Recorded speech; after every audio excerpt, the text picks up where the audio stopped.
एक शख्सियत वो है कि जिसने मुल्की सतह पे, नेशनल सतह पे काम करना है। एक शख्सियत वो है जिसने गली मोहल्ले की सतह पे काम करना है। ये बदअकीदा से ताल्लुक रखता है, ये गुमराह हो चुका है। ठीक है, आप आलिम होंगे, आपकी खिदमत होंगी, टांग पे टांग रख के बैठा हुआ है। कुतुब में क्या लिखा है, फतावा जात क्या है, जिस सतह पे कोई आदमी काम कर रहा है उसको उसी सतह पे काम करने देना चाहिए। कुफर का फतवा दागने वाला आज अपने ईमान की वजाहतें देता फिरता है। जिस मकाम पे खड़ा है ना, वो समझता है कि मेरे मुताबिक सारे होने चाहिए। अपनी जमात के अकाबिर उलमा से भी अर्ज करूंगा, वो कोई ज़ाब्ता और कानून तय करें कि किस आदमी का मुआखज़ा कौन सी शख्सियत कर सकती है। बिस्मिल्लाहिर्रहमानिर्रहीम। हज़ारों साल नरगिस अपनी बेनूरी पे रोती है, बड़ी मुश्किल से होता है चमन में दीदावर पैदा। अजीज़ान गिरामी, एक मकान बनाने वाला शख्स जब अपना मकान तामीर करता है, लोग आते हैं, देखते हैं, माशाअल्लाह सुभान अल्लाह कहते हैं, गुजर जाते हैं। देखने वाले उस मकान की ज़ाहिरी हुस्न जमाल को तो देखते हैं, लेकिन उस मकान की तामीर में बनाने वाले ने जो मेहनत सरफ की होती है, जो उसकी तवानाइयाँ, उसकी मेहनतें और दिल की कैफियत और जज्बात जो शामिल होते हैं, उसकी गहराई तक शायद ही कोई पहुँच पाता है। इसी तरह बिला तशबीह व तमसील हिफ्ज़ुल कुरान के मदरसा से लेके उलूम दीनिया की तकमील तक एक शख्सियत पे जो मेहनत होती है वो उसका उस्ताद जानता है, उसकी माँ और बाप जानते हैं, थोड़ा बहुत अंदाज़ा उसके साथ पढ़ने वालों को भी होता है। लेकिन जब वो दुनिया के नक्शे पर वो तालिब इल्म आलिम दीन बन के चमकता है तो वो पूरी मिल्लत की आबरू होता है, वो अपने दीन का नुमाइंदा होता है। और कदरदान जब उसे देखते हैं तो माशाअल्लाह और सुभान अल्लाह कहते हैं। लेकिन कुछ ऐसे लोग भी होते हैं कि जो उस मकान की चमक दमक देख कर शायद हसद में मुब्तला हो जाते हैं, और बाज़ लोग शख्सियत के वकार को देखकर हसद की बीमारी में मुब्तला हो जाते हैं, जिसके नतीजे में इल्ज़ाम तराशियों, बदजुबानियों, बदकलामियों का कल्चर फिराम होता है। गोया जैसे कहा जाता है कि घर को आग लग गई घर के चिराग से, ये कैफियत बन जाती है। शायद यही सूरत हाल इस वक्त मसलक अहले सुन्नत व जमात की है कि इसमें कोई तंजीम हो, तहरीक हो, कोई जमात हो या कोई शख्सियत हो जहाँ उससे मोहब्बत करने वाले बहुत बड़ी तादाद में होते हैं, वहीं उनसे नफरत करने वाले और उनसे हसद रखने वाले भी बहुत सारे लोग होते हैं। लेकिन मसला ये है कि अगर वो नफरत, वो हसद सिर्फ अपने आप तक रखें तो फिर तो ठीक है। नुकसान तब शुरू होता है कि जब उस हसद का, नफरत का या नापसंदीदगी का इजहार खुलेआम शुरू कर दिया जाता है। साबका अदवार में भी हमारे अकाबिरीन के माबैन इख्तलाफ रहे हैं, लेकिन वो संजीदा फिक्र थे, मुतहम्मल मिजाज थे, नरम दिल थे, हिकमत व बसीरत के साथ दीन की खिदमत करने वाले लोग थे। लिहाजा माबैन इख्तिलाफात का चर्चा खुलेआम नहीं किया जाता था, जिसकी एक जिंदा मिसाल मैं आपकी खिदमत में अर्ज करूँ। मुफस्सिर कुरान अल्लामा सईदी रहमतुल्लाह ताला अलैह से अपनी तसानीफ में कोई ऐसी बातें लिखी गईं जिस पे उस वक्त के काबिरीन को तहफ़्फ़ुज़ात थे। गोया लाहौर से अल्लामा अब्दुल हकीम शरफ कादरी रहमतुल्लाह ताला अलैह, गालिबन अल्लामा अली अहमद संधेलवी रहमतुल्लाह ताला अलैह और हज़रत अल्लामा अशरफ सियालवी रहमतुल्लाह ताला अलैह, ये शायद को और बुजुर्ग भी थे, ये गए, उनसे मुलाकात की और वो भी वसीउ ज़र्फ़ शख्सियत थे।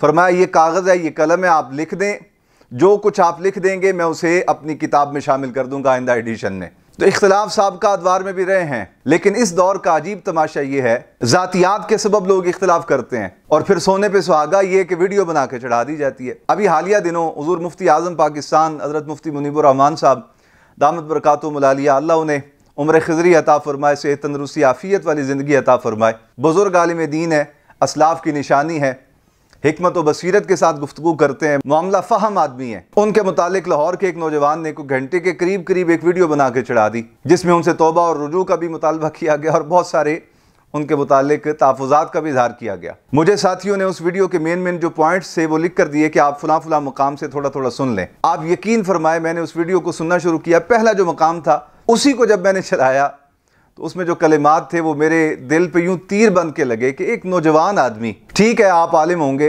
आपकी खिदमत होंगी, लेकिन कुछ फ़र्क मरातिब का भी तो लिहाज रखे ना। उनके जो जुमले थे हज़रत मुफ्ती साहब के मुतालिक वो इतने शदीद मेरे दिल पे लगे, यानी उनका टांग पे टांग रख के बैठा हुआ है। इख्तिलाफ हो सकता है, इख्तिलाफ हक है, आप इख्तिलाफ करें, लेकिन इस तरह नहीं, यह आदाब इख्तिलाफ के खिलाफ है। मुझसे तो खैर बहरहाल वो गुफ्तगू ना सुनी गई, मैंने उसी मकाम पे वो वीडियो बंद कर दी। खैर चूंकि वीडियो मौजूद थी तो इस वजह से अहले सुन्नत व जमात के अंदर एक हलचल, एक इंतशार की कैफियत बन गई। मैं ना तो पूरी अहले सुन्नत व जमात का जिम्मेदार हूँ और ना ही मेरी इतनी हैसियत है कि मैं दावा करूँ कि मैं पूरी नुमाइंदगी करता हूँ अहले सुन्नत की। मैं सिर्फ अपने मुतल्लिकीन और मुहिब्बीन के लिए ये कुछ मारूज़ात अर्ज़ कर रहा हूँ। हमारा नज़रिया ये है कि जिस सतह पे कोई आदमी काम कर रहा है उसको उसी सतह पे काम करने देना चाहिए। मैं एक मिसाल देता हूँ, एक शख्स की ड्यूटी है मस्जिद की सफाई करनी, एक शख्स की ड्यूटी है मस्जिद में आज़ान देना, एक शख्स की ड्यूटी है मस्जिद में जमात करवाना, एक शख्स की ड्यूटी है खुतबा जुमा देना। वो हालात हाजरा के मुताबिक अपने लोगों की इस्लाह के लिए कुरान और हदीस से मोती निकाल के बयान करता है। अब अगर मस्जिद में सफाई करने वाला जुमा पढ़ाने वाले आलिम दीन को लुकमे देने लग जाए और आज़ान देने वाला इमाम साहब की गलतियां निकालने लग जाए, तो आप खुद ईमान से बताएं कि क्या निज़ाम चल पाएगा मस्जिद का? उस मस्जिद का नज़्म ज़ब्त तबाह हो जाएगा, इसलिए कि जिन्होंने उस मस्जिद का नज़्म नस्क चलाना है वही आपस में गुत्थम गुत्था हो गए। बिल्कुल बेआईनी ही मेरे अजीज़ानी गिरामी, एक शख्सियत वो है कि जिसने मुल्की सतह पे, नेशनल सतह पे काम करना है। एक शख्सियत वो है जिसने गली मोहल्ले की सतह पे काम करना है। गली मोहल्ले की सतह का आदमी अगर नेशनल सतह के आदमी की ज़ात पे उंगलियां उठाने लग जाए और उसके फैसलों पे तनकीद करने लग जाए तो निज़ाम तबाह हो जाएगा।